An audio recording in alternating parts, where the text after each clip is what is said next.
What's the best archaeological support for the Bible? You know, you can get entire books and take whole courses on archaeology we found from the beginning of the Bible all the way through the end. But let's focus down just on the life of Jesus. Here's a few to keep in mind. When you read in John chapter 5, it describes this miracle that Jesus did by the pool of Bethesda.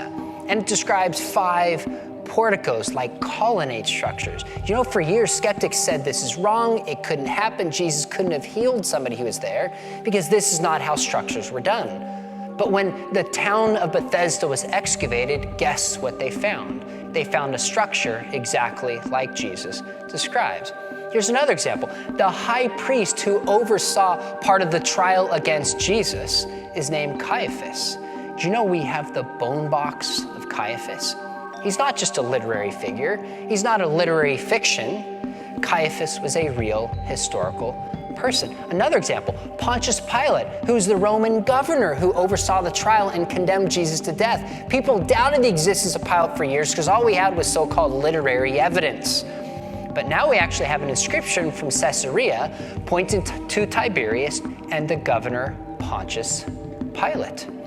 Another example is skeptics often doubted that Jesus was actually crucified by nails, as John reports where Thomas says, I want to see the nails in his hands and the nails in his feet.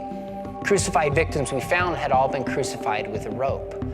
But then, in dating to the late 20s in Palestine, the body of the remains of a man who's been named Yehohanan was found. And he was crucified with about an 11.5 centimeter spike through his heel.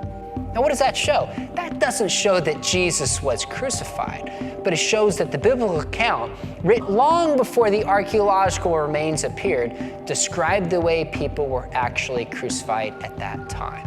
There are many, many more examples, but the archaeological support is one powerful way of showing that the Bible as a whole and the story of Jesus is actually true.